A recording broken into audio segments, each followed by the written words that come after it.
Good afternoon, everybody. I hope you can hear me. Welcome to this webinar. I'm Yolande. I'm chair of the Bartlett Real Estate Institute, and I'll be chairing this event as well as presenting. And Sustainable Places is a new monthly online event series led by the Bartlett, where we invite leading thinkers in the built environment to explore all aspects of the climate crisis and how it intersects with the built environment, from sustainability and green design to climate adapted cities and housing. Today, you've joined the May event of the series, and it's called Sustainable Places, Rejecting Roads and Sustaining Streets. And hopefully the meaning of what we're talking about here will become apparent. So we're going to, in this session, explain how integrated approaches to real estate and urban design can improve health and sustainability. And we'll sort of start from, as it were, a macro point of view of some of the forces that are encouraging this, then go on to more detailed examination of street functions themselves. And we are interested in how the built environment can actually make walking either possible or impossible, and in turn contribute to long-term health and the climate crisis. So really the definition here of roads, routes that are built to get internal combustion engine vehicles from A to B, whereas streets are about getting human beings from where they are to where they want to be, which is quite a different sort of proposition. That's the basic premise. So I will introduce our second speaker, who's Ed Parham, who's an architect and director of innovation and design. Welcome, Ed. Going to hear from you, but I'm just going to really set the scene for what I see has sort of happened to our cities over the last 60 or 70 years or so, and why that's going to be different in future. And I'm going to talk about why place potential and place prosperity matters, particularly in the 21st century. So let's get moving. So my proposition is that real estate, built environment in the 21st century, and the way that works to get built and invested in and so forth, is going to be different to what it was in the 20th century. And that streets are absolutely sustainable, central to sustainability. The solution, as it were, to sustainability goes way beyond what I think to date has been sort of characterized by placemaking activity and ESG activity. So what I'm going to suggest is that in the 20th century, form didn't follow function, it followed finance. And the way that finance has shaped our cities has been quite profound. And I'm not blaming these guys, but if you recognize them, you'll know these are the Rolling Stones, as they were in the 1960s. And I put them up here as representative of a generation called the baby boomers, that huge sort of post-war generation. Why on earth would I put these people up here in a talk about the built environment? Well, I think they've been very, very important to the way that money's worked and investment into the built environment has worked, in as much as they're the first of the sort of new large middle class sort of cohort who started saving en masse in pension funds and insurance companies, all those big institutions. And my argument is that these savers, maybe not these people in particular, I think they might have been doing other things with their money, but this generation of savers gave us an investing environment where the name of the game was to take very large lumps of capital, a huge amount of capital from these savers, and the institution's job was then to deploy it for capital growth, to grow the funds of these people.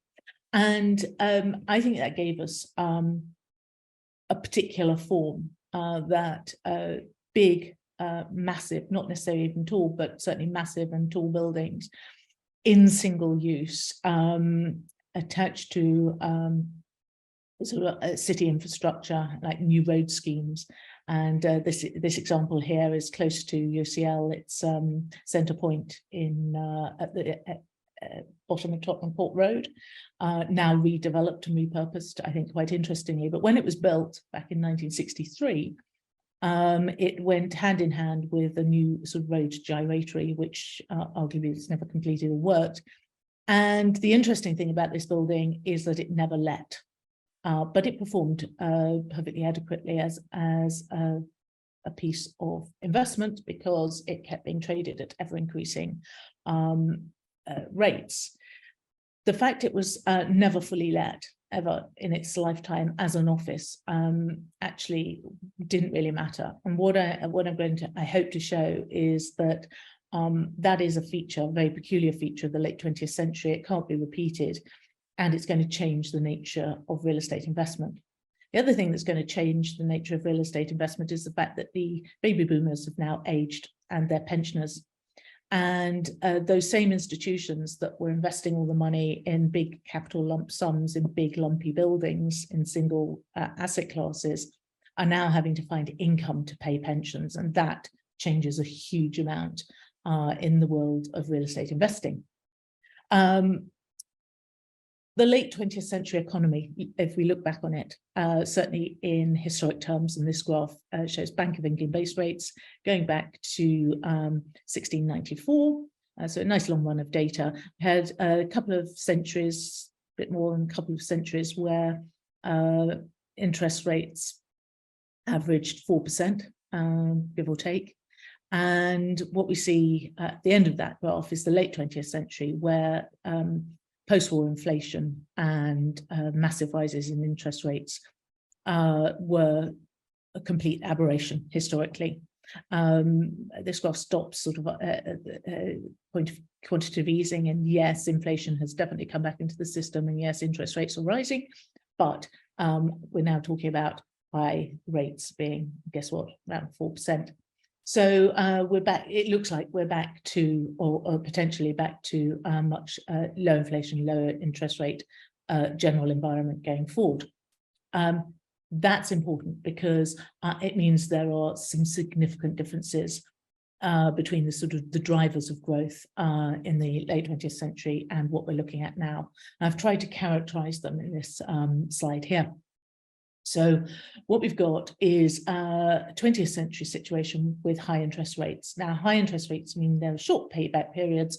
The sort of time scale of investments tended to be short term. In the 21st century, with lower interest rates, you've got longer payback periods. That means real estate, amongst other investments, needs to be and can be much longer term. I think that's particularly important. Sustainability automatically becomes a lot more important if you're investing for 20, 30, even 50 years rather than a sort of 10-year period. High inflation gave us money illusion. It meant that so long as nominal prices rose on the back of high inflation. I think in a low inflation environment, which generally speaking, I think we're heading back to, notwithstanding the shocks of that we've seen recently, means that the only way, you can't get automatic sort of rent rises out of inflation. The way to add value is through active management, value adding, and paying attention to cash flows. I think also something we haven't really fully taken into account is that we've seen the end of the downward yield shift, which started in the 1990s, which has inflated asset prices of all types right across the piece. Downward yield shift is now over. In a low inflation, low interest rate environment, asset values, including real estate, on a high plateau, but cannot increase without, in the absence of that automatic asset price inflation, if you like. There can be no capital growth without rental growth. So the emphasis is very much more on what I call place prosperity and place potential and its capability to generate income streams. And we've also seen the shift from the need for capital growth to the need for income streams. That, I think, changes the way we do real estate and the way we even build cities. So if I can translate sort of all those factors, that sort of concentration of capital that we saw in 20th century was facilitated by big road systems, big grids, if you like, built for cars and lorries rather than pedestrians. Large buildings, massive buildings in single uses that can be easily managed within portfolios in which deploy large amounts of capital at once, and external sort of infrastructure provision with the serial trading of land. That, if you like, has been the characteristic of real estate and cities in the 20th century. If we're moving towards the need for regular sustainable income streams from investors, then that requires something altogether different. It first of all, I think, requires a much greater degree of what I've called here land stewardship. Some people call it placekeeping, the sort of active management of property. Simple buildings with complex uses that are highly flexible, sort of that long life, loose fit. So we avoid the demolition of embodied carbon every time a use changes and the disruption occurs. And the fine sort of complex, more traditional streetscapes we've already seen are attracting some of the higher values in real estate because they're in greater demand from users and more capable of generating those income streams. So we're going to delve a bit more into that. So what I want to show here is basically that macroeconomic conditions have had profound impacts on the way we shape cities. And if we're looking to the future, then actually the development of streets for people as opposed to roads for vehicles, central to sustainability. And this is a graph that's been around for a long time, which simply demonstrates that, if you like, higher density, more traditional European cities use less fossil fuel because people don't have to use cars and to get around them compared to those sort of late 20th century cities of North America and to some extent of Australia and Canada. So I think, you know, that very simple relationship between sustainability and urban form has been established for a long time. And that really shouldn't surprise us that we're talking about sustainability and the ability of places to adapt for future generations, where we have plenty of evidence that streets have worked throughout history. This is the Via Domitia in Narbonne in southwest France. What interests me is you've got Roman pavement and the sort of surface of the road excavated here and exposed with a little boy on it, but it follows the current street follows exactly the same line. The street's still there. It's lined with slightly newer shops and cafes, but probably in terms of functionality, serving much the same purpose as it did when first built. And this isn't peculiar just to Europe or Western cultures. Streets are the way people live across continents. This happens to be Derby, Mumbai. Forgive me, I don't want to romanticize poverty, but it's typical of informal settlements across the world. The point I want to make is that human beings know how to build cities, and human habitat is a network of streets. This is an aerial photograph of Glastonbury after the festival. I think it's a very good example, if you like, of space syntax. Shows sort of main thoroughfares, side streets, back streets, desire lines, and all those things that in this case formed part of the tent city. So this complex network of streets is something that's quite inherent in human behavior. And you know, the kind of concentric ring zoned sort of theory of urban form was a very peculiar sort of 20th century phenomenon. It's well embedded into the development of many, many neo-modern cities. and goes hand in hand with not just planning, but also global investment classes. So global asset and planning classes are pretty much the same, whether you call them zoning or use classes, pretty much similar the world over, and divided into these sort of siloed special contents of retail, offices, hospitality, residential, and so forth. The thing, of course, we know about this is that all of these sectors are being heavily disrupted by, not just by the pandemic, but by all sorts of sort of technological change, social change, financial change, environmental changes that are making, I think, them look more and more old-fashioned, sort of 20th century, and not capable of accommodating what's needed in cities in the 21st century. And the 21st century will be different. Why will it be different? Well, the emphasis will be on these income-producing neighbourhoods, if you like, place prosperity. What we find is that real neighbourhoods, this is a slide that I've been using since the early noughties. It's derived from an initial study, which has been repeated many times since, which looks at existing prosperous, sort of complex, economically, socially successful places, sustainable neighborhoods, if you like. And you can see that the content of these neighborhoods consists of far more than those conventional asset classes. But it's very rare that you'll see developers or investors actually actively, building, well, any one of these sorts of fine-grained commercial uses, kitchens and workshops, builders' yards, and so forth as part of their scheme. But that's what real neighbourhoods consist of. Again, I haven't got time to go into this, but study after study has shown that this sort of mixed use, fine-grain, varied, messy urbanism, if you like, when it is developed, actually really incredibly costless to build, but also yields just as much, if not more, value. So there are no sort of hard-nosed sort of capitalist sort of investor reasons not to be doing it. The question becomes, why on earth don't we?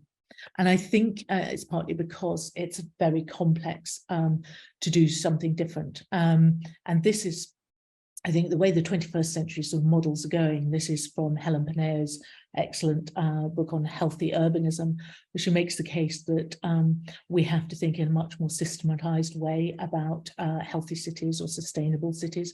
That environmental sustainability goes hand in hand with social and social health and mental well-being and all the other things that we need from our cities in the 21st century. And you can see straight away that it's much more layered and complex.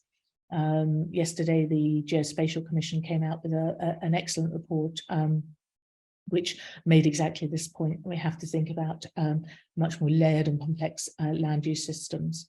So my argument is we need to rethink real estate as part of this. We have to sort of reject, if you like, those segmented, zoned old planning use classes and asset investment classes, and think much more about the human activity that takes place in places. And an example of this that I use, it's real world, it's up and running, Student Hotel in Florence. There are many other buildings like it. I think it's a good example of a piece of urbanism which reopens and sort of creates a ground floor roots, reinstates the building as a sort of as part of the streetscape rather than a standalone asset class, and it contains hospitality, multiple uses, co-working, student accommodation, hotels, food and beverage, a whole load of flexible space that's actively managed on a day-to-day basis.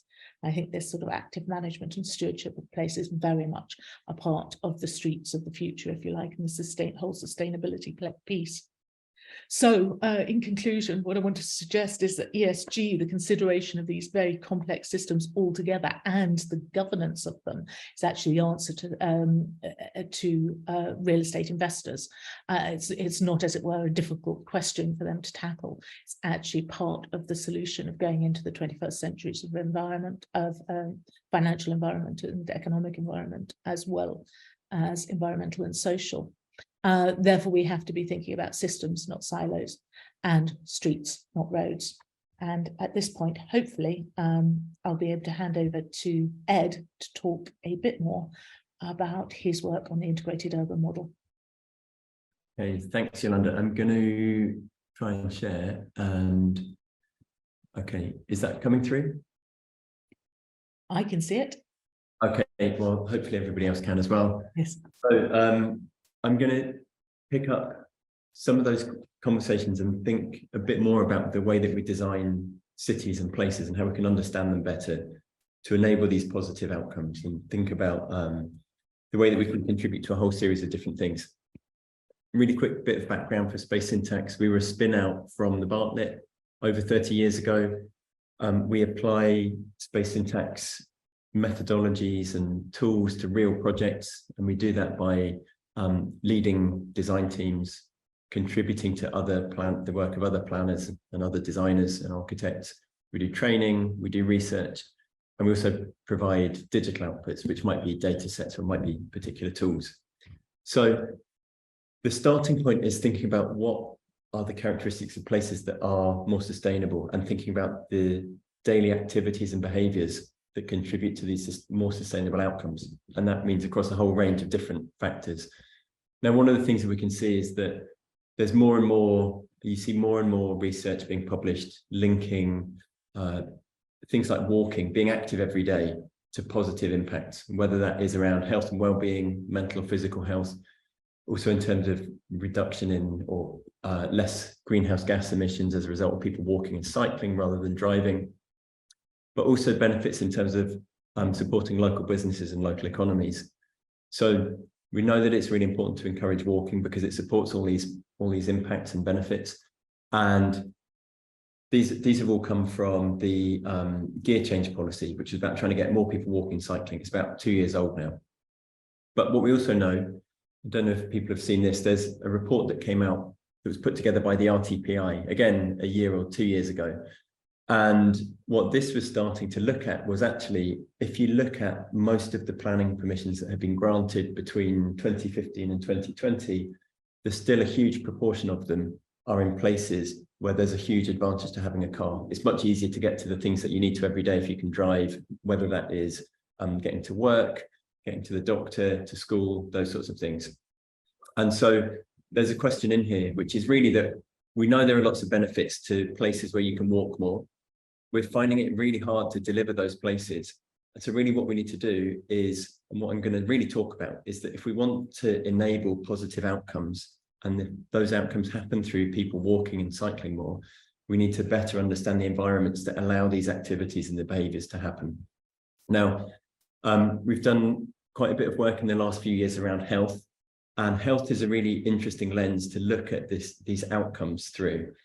And what it raises is complexity, and health is really good, but it's also horrible to look at as well. So if you look at this, this is a systems map that was produced by the Government Office for Science, and they're picking out all of the factors that contribute to obesity. And there's loads and loads of different things in here. There are things that might be to do with socioeconomic factors, the individual characteristics of a person, whether they might inherit a certain increased risk of a certain health outcome. And what's really helpful is that they have started to categorize this map according to different elements. And there's a really important point in here, and that is that, first of all, you can see that this part of the system map over here has been categorized as the physical activity environment. So that is where you live, how easy it is to move around, has an effect on how you do, whether you do walk or cycle to work. That affects how many calories you get through, and that contributes to these outcomes. Now, there's something in here, which is that we have to be really careful to frame exactly what's possible. And I think the key point in here is that a lot of these outcomes, they're so complex because there's different factors interact with each other. You might have no control over some of these, but you do have control over the built environment as a planner or a policymaker or a designer. Now, you can't guarantee that you'll make somewhere that's completely walkable and everywhere will walk. Even if you live in the most walkable city, you still might have a terrible diet. You might not do any exercise. You might just play PlayStation the whole time, and you're still going to be obese. But the important thing is you can make it possible to walk every day. And what we're seeing in these reports that are coming out is that actually a lot of the environments that are being created are making it really, really difficult to be active every day. So it's about making an outcome possible, but not guaranteeing it. You can also, if you design it the wrong way, you can make it impossible. And so I guess this kind of understanding this kind of sequence of events that are happening, there's more and more, well, probably about every 3 to 6 months, you see these stories coming through in the mainstream press. This one's quite old now. This is really anecdote of people living in new housing estates in Oxfordshire. They've moved into these brand new houses, but they're really unhappy that they spend the whole time driving. There's more and more medical research that starts to link the amount of activity you do every day to outcomes like obesity. This particular paper, this is also a few years old now, but this was finding that there was a reduced risk of obesity in people that traveled to work by public transport. It wasn't even active transport. And it was just that 5 or 10 minutes of walking to and from the bus stop or to and from the tube at the end of each journey has a really positive impact, and it reduces the risk of obesity in people. We know that that has a wider set of impacts on society as well. And we can, there's more research looking at the wider costs associated with that. Now, the really important thing is that if we can consistently describe and analyze the built environment, we can start to understand it better, and we can then start to see where activities are possible, what it is about the environment that makes them possible, and we can use that and we can learn how to design better places. We can also think about how to mitigate and improve existing places. So the way that we do that, we have a type of modeling called integrated urban modeling.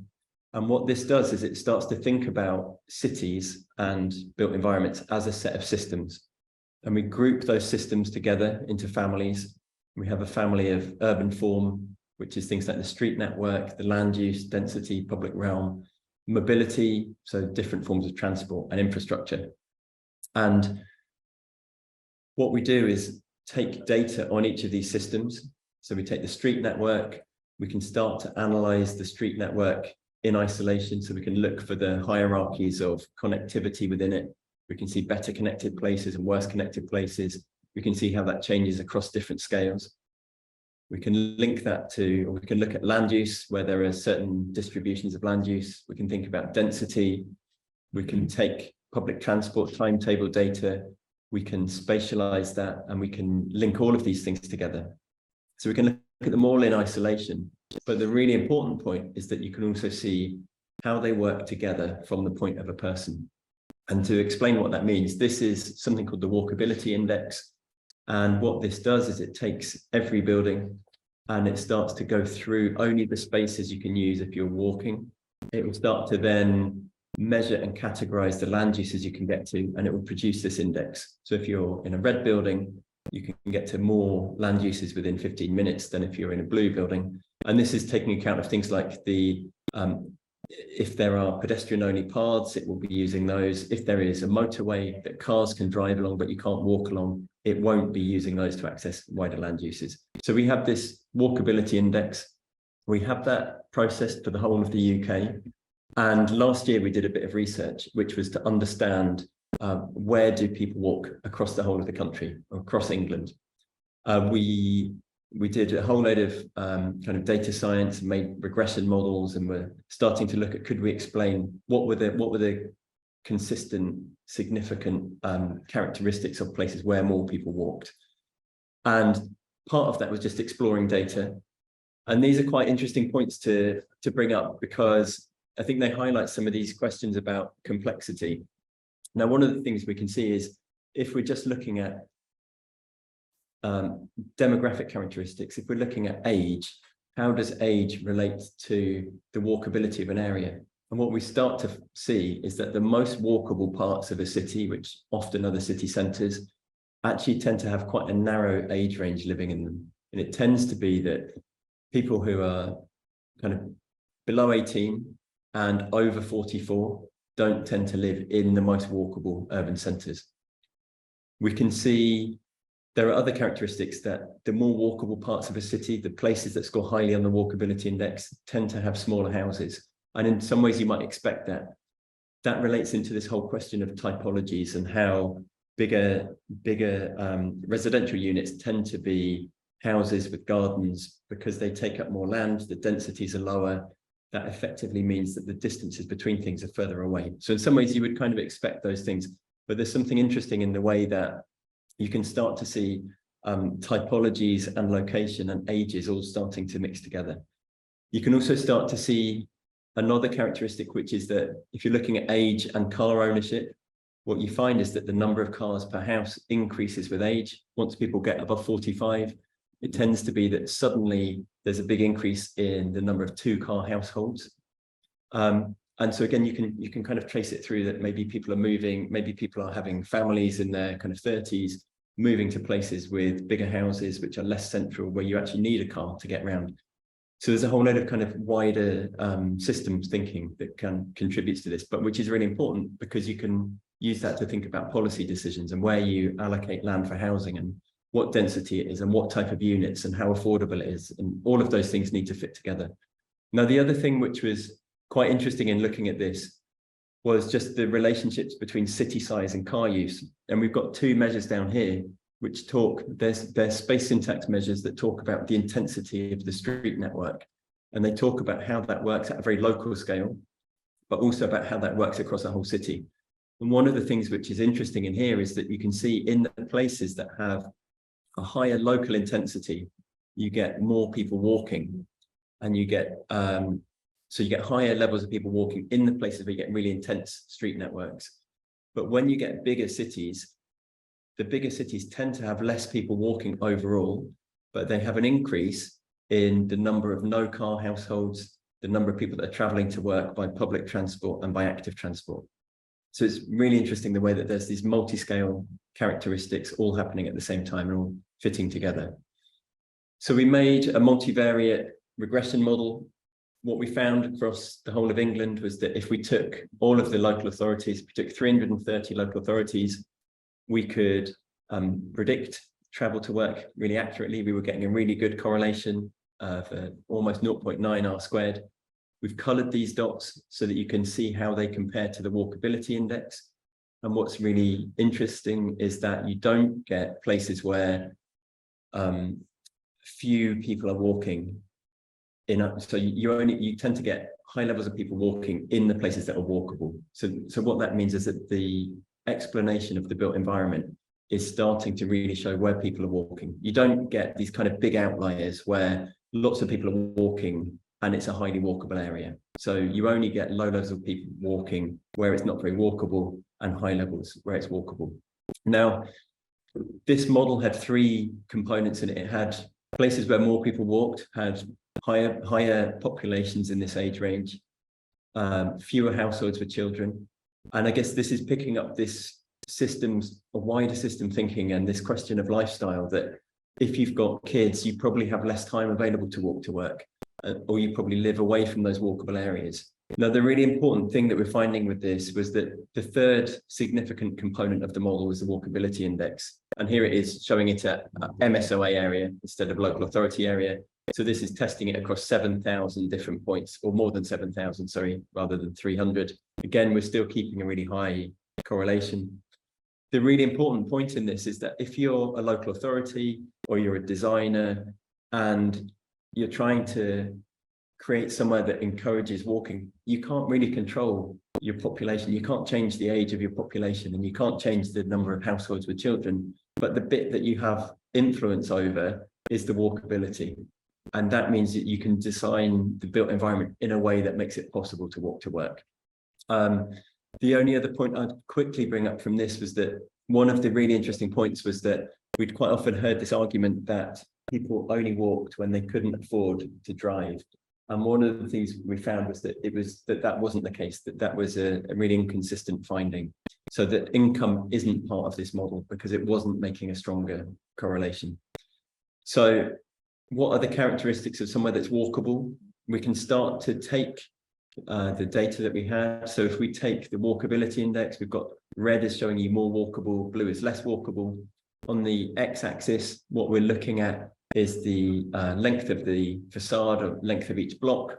You only get really walkable areas in places where you get a facade length or a block length between 50 and 150 meters. So that means it's easier to walk around. You can access more of the city if there are smaller blocks because it effectively reduces the distances between places.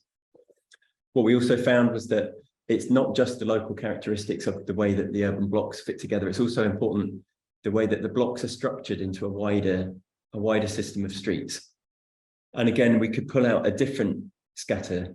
And at this point, again, we're looking at the walkability on the y-axis.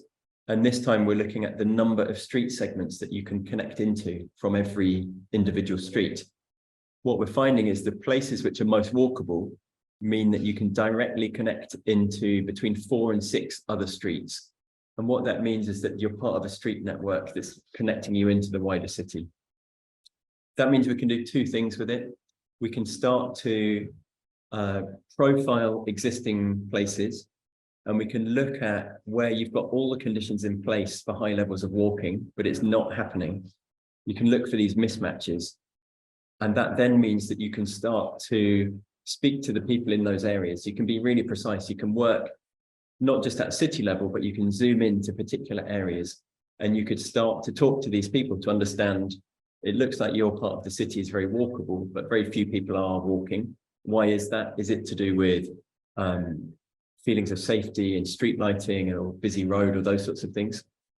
We can also use that to see where there are physical elements or physical characteristics that mean that it's not easy to walk. And we can be really precise about that, whether that is you don't have there's missing connection, that means that the urban blocks effectively are very large, which increases the distances, or whether there's a wide enough mix of land uses to make it possible or practical. The other thing that we can do, we can learn from all of these characteristics, and we can design new places and new cities which build into them the characteristics that make it easy to walk around. So thinking about how there's a grid of streets that works at a particular scale, those characteristics of urban blocks, the way that land uses are distributed, we can start to design using those kind of lessons. And it becomes really interesting when we start to talk about future places. That brings up a whole series of other questions. Now, one of these questions or one of these issues that comes up fairly regularly is, and often it comes up through tech, it's this disruption to existing places. And I don't know if people have seen this, but there's a whole set of conversations happening around what happens when we have self-driving cars in cities. Now, one of the impacts of that could be if they're programmed to avoid a collision. One of the things is you won't need zebra crossings and crosswalks. As a pedestrian, you'll be able to just step out wherever you are and the cars will all stop. Now, the second impact of that is that you'll end up with everywhere effectively gridlocked. If people are always stepping out in front of them and cars are always avoiding collisions, you'll end up with a completely gridlocked city. And so one of the ways that people have been thinking about this, and again, this is quite an old example, but it comes up fairly regularly. One of the ways of people trying to address this kind of interface problem has effectively been to try to separate the 2 things. And so there's been proposals for, I think, Manhattan, where there was a proposal to create a completely separate network for roads, to stop pedestrians crossing the street where they wanted to limit it to only being at certain places. And so there's this constant question about how do our cities adapt around new technology? And I think we have to be really careful about this, because actually this was picked up in Yolande's presentation, which is this is mid 20th century thinking, where the car was just beginning to be rolled out, if you pardon the pun, but the car ownership was increasing and people were thinking about how should we design our cities to work with cars. Now, we might not have ended up with examples that are as extreme as this, where you have completely separate infrastructure just for driving, individual land uses, which are completely separated. But we did end up with the 20th century urbanism that was picked out in the graph about fuel use, but also across the UK, we ended up with the places like the new towns. It doesn't look exactly the same, but if you look at the characteristics underneath it, you have a road network, which is just for driving along. If you want to walk, there's no pavement along here. There's a network of paths that go under or over the road, that go through these bits of landscape, and they connect together these big individual land uses. So this is the town centre of this town, and it's actually a shopping centre which closes at night. So it's a big single-use zone surrounded by parking, connected by these individual bits of infrastructure that work just for one mode or one type of technology. And we know there's a whole series of negative impacts that are associated with that. So I think the really interesting thing is actually the question for me is not should we be talking about shared mobility, but should we be talking about shared infrastructure?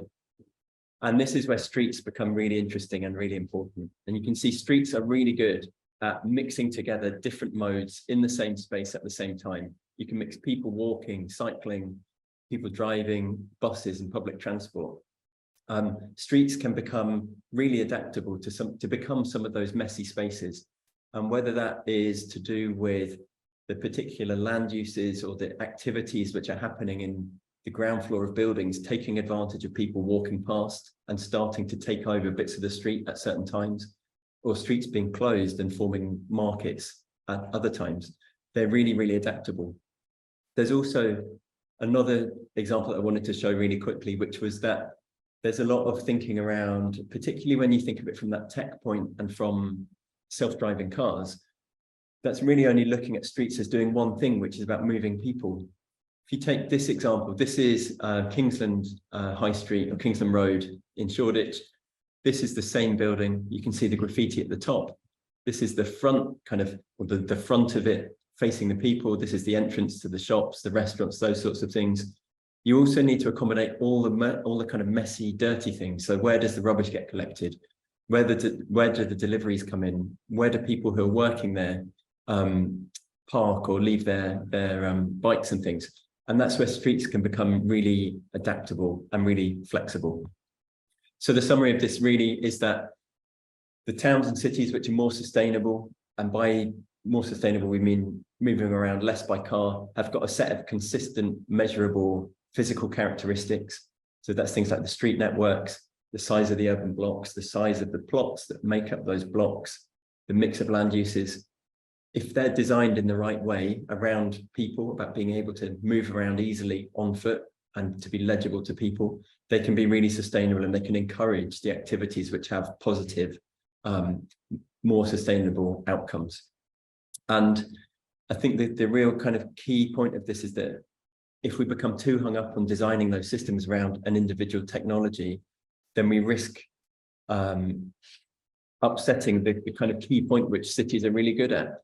And I think what we need to do is think about streets as mixing multiple slow modes of transport, which prioritize people.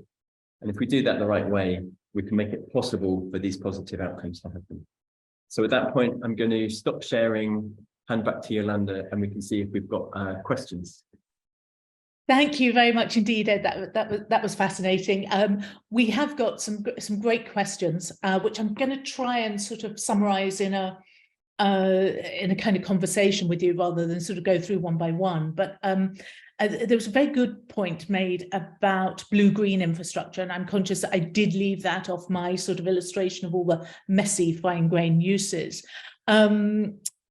You know, I think what you said about sort of block lengths and so forth and walkability makes an argument for, dare I say, a much finer grain sort of attitude to blue-green infrastructure than perhaps has been the case in the past, and that we need to consider that small scale as well as the bigger scale.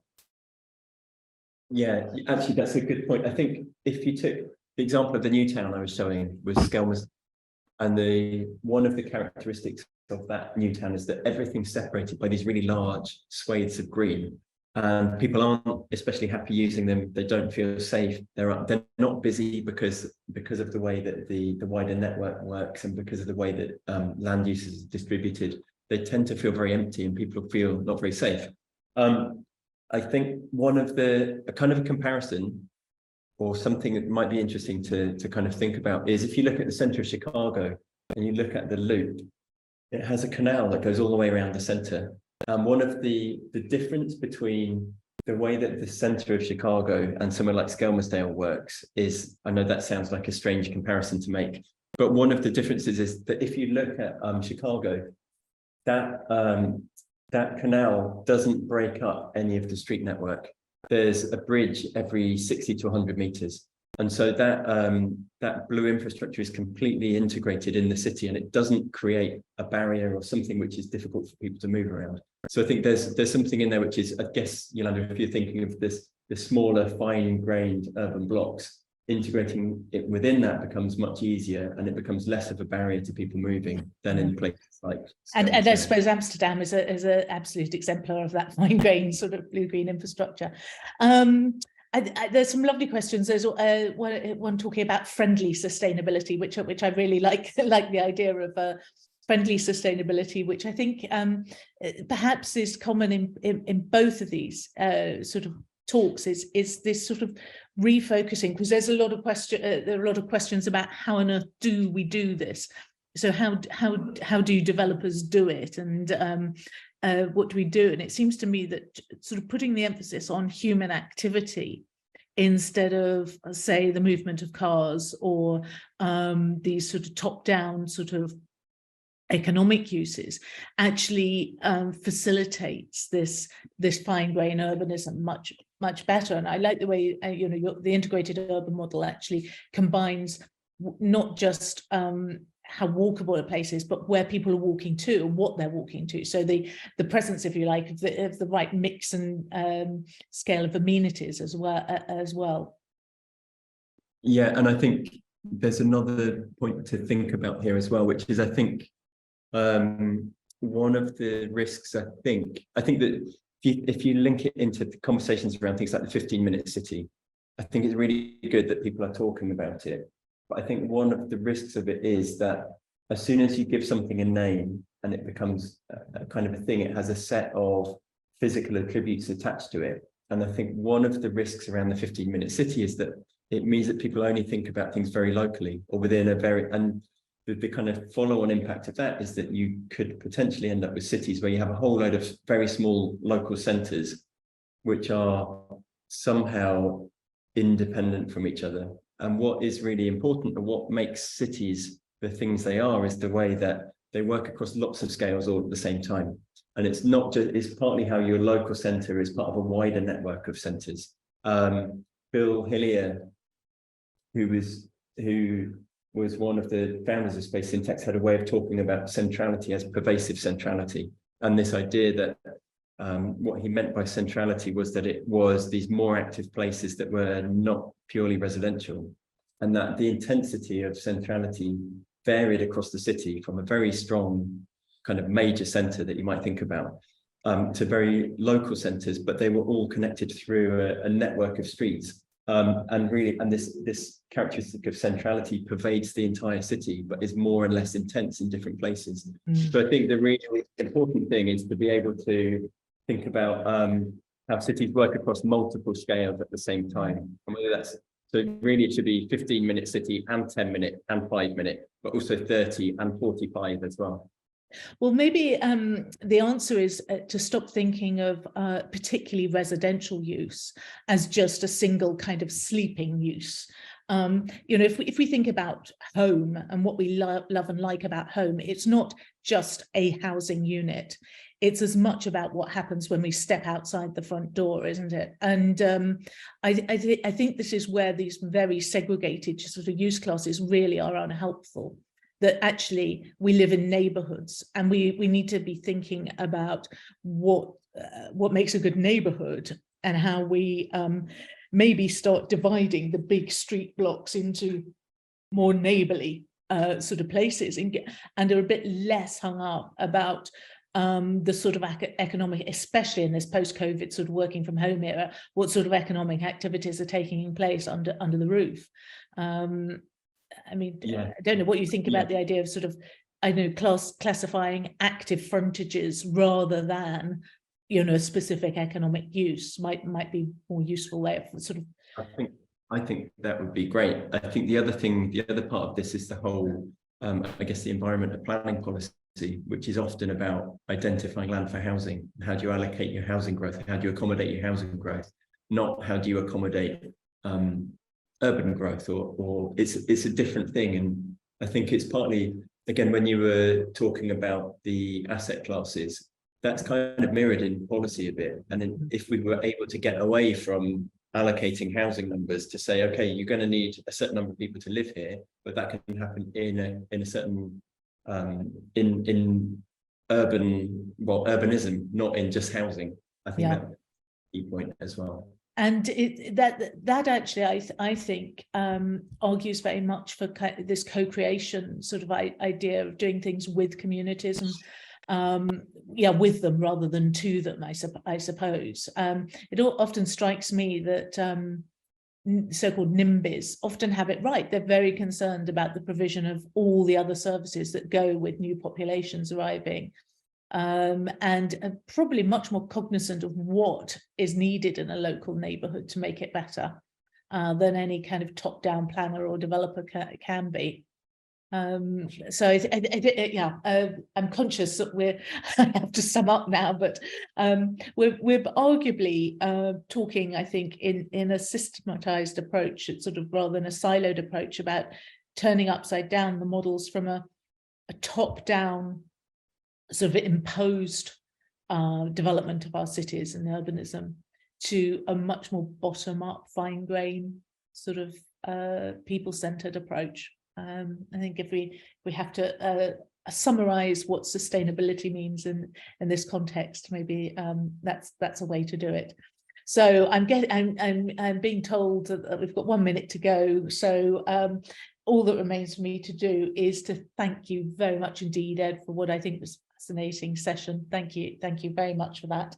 And to say that the next month we'll be having another Sustainable Places webinar, and that will be about sort of getting towards COP28. So look out for more news on that, and we look forward to seeing you in a few weeks' time. Be well, thanks again, and have a good afternoon, everyone.